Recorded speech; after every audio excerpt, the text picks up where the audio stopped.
السلام علیکم ورحمۃ اللہ وبرکاتہ۔ بسم اللہ الرحمن الرحیم۔ گرامی قدر سامعین کرام، آج ہمارے ایک بہت ہی معزز دوست نے مجھ سے عذاب قبر کے تعلق سے کچھ سوالات کیے ہیں، ان کا جواب میں آپ سبھی حضرات کی نظر کر رہا ہوں۔ اللہ سبحانہ و تعالی ہم سب کو عذاب قبر سے محفوظ فرمائے۔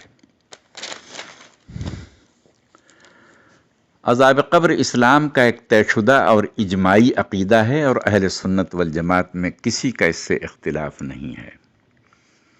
اس باب میں قرآن میں جہاں بہت ساری آیات موجود ہیں، وہیں ہمارے پیارے نبی سرور کونین صلی اللہ علیہ وسلم کی بہت ساری احادیث کتب حدیث میں موجود ہیں۔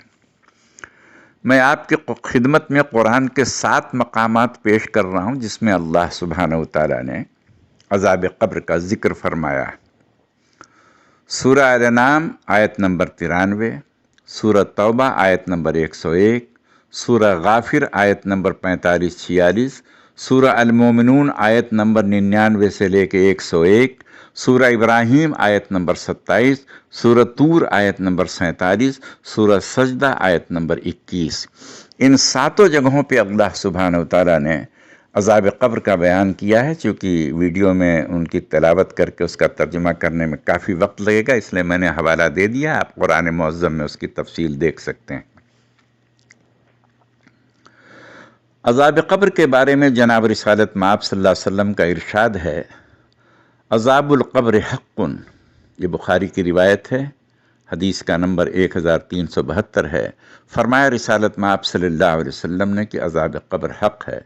اس کی تفصیل میں امام احمد بن حنبل رحمۃ اللہ علیہ فرماتے ہیں، عذاب القبر حق لا ينکرہ الا ضال مضل، عذاب قبر حق ہے اور اس کا انکار وہی کرے گا جو خود گمراہ ہو اور گمراہ کرنے والا ہو، اس کے سوا کوئی اس کا انکار نہیں کرے گا۔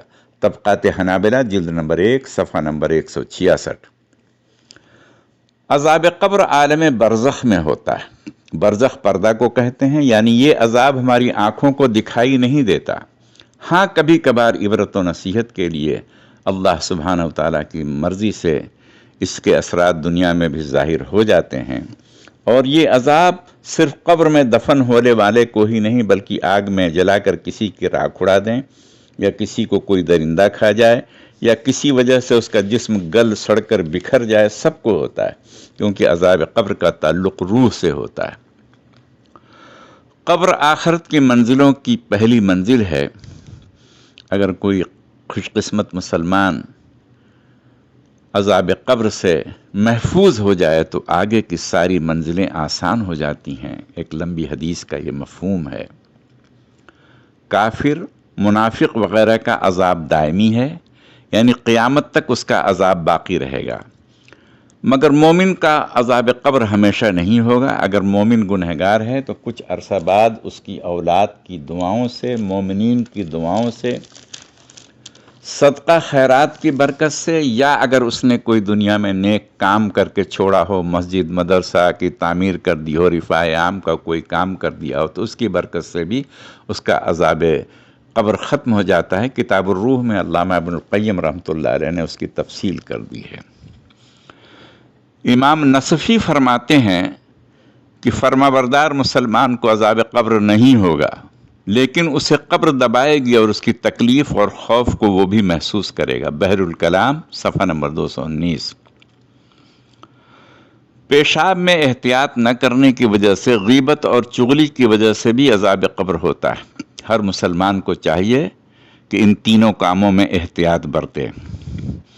اس کے علاوہ دوسرے گناہوں کی وجہ سے بھی عذاب ہوتا ہے، مثلا زنا، سود، بدکاری، حرام خوری، فتنہ پھیلانا، کسی پر بہتان لگانا، اس کی وجہ سے بھی عذاب قبر ہوتا ہے۔ قبر میں پوچھے جانے والے سوالات کا جواب نہ دینے پر یا غلط جواب دینے پر بھی عذاب قبر ہوتا ہے۔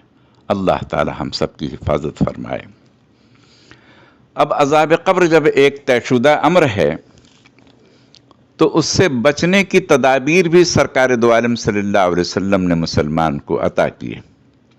پہلے تو یہ کہ جن گناہوں کا تذکرہ اوپر کیا گیا ہے اس سے اپنے آپ کو بچائیں، اور دوسری چیز ترمذی شریف کی حدیث نمبر 2899 میں یہ روایت نقل کی گئی ہے کہ روزانہ رات کو سوتے وقت سورہ ملک پڑھنے والا عذاب قبر سے محفوظ رہے گا۔ اسی طرح سے اللہ کی راہ میں شہید ہونے والا عذاب قبر سے محفوظ رہے گا۔ یہ ابن ماجہ کی روایت ہے، حدیث نمبر 2799۔ اسی طرح سے قرآن کی تلاوت کرنے والا بھی عذاب قبر سے محفوظ رہے گا۔ یہ روایت معجم طبرانی کی ہے اور حدیث نمبر 9438 ہے۔ چوتھی چیز، عذاب قبر سے محفوظ رہنے کے لیے اللہ تعالیٰ سے دعا کرنا بھی ضروری ہے۔ سرکار دو عالم صلی اللہ علیہ وسلم خود بھی ہر نماز کے بعد عذاب قبر سے پناہ مانگتے اور صحابہ کو بھی تعلیم فرماتے تھے۔ اس لیے ہمیں بھی چاہیے کہ عذاب قبر سے بچاؤ کے لیے اللہ تعالیٰ سے دعا کرتے رہیں، کیونکہ وہی ہمیں بچانے والا ہے اور وہی بچا سکتا ہے۔ میں دعا کرتا ہوں کہ اللہ تعالیٰ ہم سب کو عذاب قبر سے محفوظ رکھے، آمین یا رب العالمین۔ سامعین گرامی، اگر یہ مضمون آپ کو پسند آیا ہو تو آپ اسے لائک کریں، شیئر کریں، اور اگر آپ ہمارے سبسکرائبر نہیں ہیں تو سبسکرائب کر دیں۔ اللہ تعالیٰ آپ کو جزائے خیر عطا فرمائے، آمین۔